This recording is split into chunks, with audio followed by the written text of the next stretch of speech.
In the heart of Africa, during the 17th century, the land of Angola was embroiled in conflict as European powers sought to expand their empires.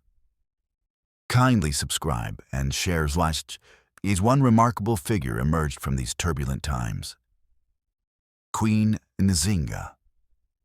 Born in 1583 into the Ndongo and Matamba kingdoms, she was not only a princess, but also a warrior, with a mind as sharp as her sword. Nzinga was raised to lead. Under the shadow of her father, King Angola, she learned the intricacies of governance, diplomacy, and warfare. From a young age, she defied traditional gender roles, training alongside men in combat and strategy. Her early exposure to her father's court affairs prepared her for a destiny shaped by resilience and strength. As Angola became the target of Portuguese expansion, tensions escalated.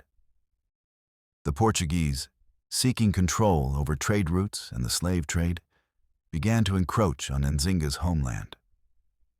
When her brother died unexpectedly, Nzinga took the throne, understanding the weight of leadership rested on her shoulders. The men around her underestimated her, viewing her as just a woman. But they did not know that this woman would challenge an empire. Soon after taking power, Nzinga sought to negotiate a peace treaty with the Portuguese, hoping to secure her kingdom's autonomy. She traveled to a meeting in Luanda, where she found herself surrounded by men, all looking down at her as she entered the room. Showing no sign of weakness, she demanded a separate chair for herself, an unprecedented act of defiance. As she sat, she composed herself and pushed for terms that would benefit her people. The Portuguese, viewing her as merely an obstacle, were dismissive, leading to a breakdown in negotiations. Realizing diplomacy had failed, Nzinga prepared for war. She rallied her people, igniting a ferocity among her warriors that had never been seen before. Her leadership was fierce and strategic. She knew the terrain and used it to her advantage. She employed guerrilla tactics, often ambushing Portuguese forces and eluding their larger armies. The more she fought, the more her reputation grew. She became known as a symbol of resistance, her fierce spirit echoing across the land. Over the years, Nzinga formed alliances with other kingdoms and even engaged with the Dutch, who were also vying for control over Angola. Understanding the importance of unity, she forged bonds that strengthened her position against the Portuguese. This strategic prowess turned a local conflict into a regional war, and Nzinga's leadership transformed her into a figure of hope and defiance for many. The Portuguese, frustrated by their inability to conquer Nzinga's forces, resorted to brutality. They burned villages and enslaved her people, hoping to break her spirit. But Nzinga only became more determined. She inspired her warriors with her courage, often leading the charge into battle herself, her battle cry galvanizing those who fought alongside her.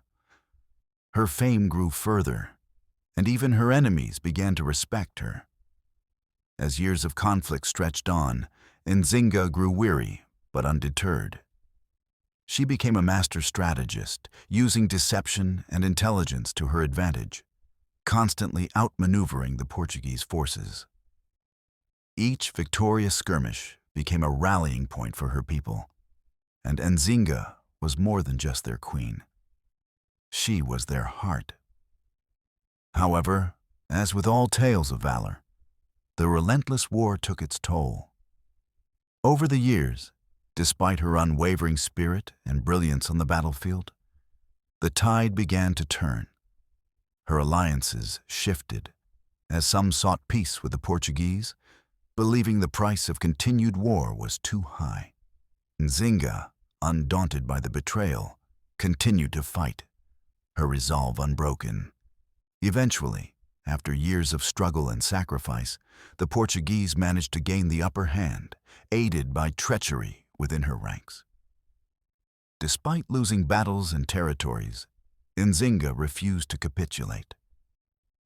She retreated with her surviving troops, knowing that she had to preserve her people's spirit and culture.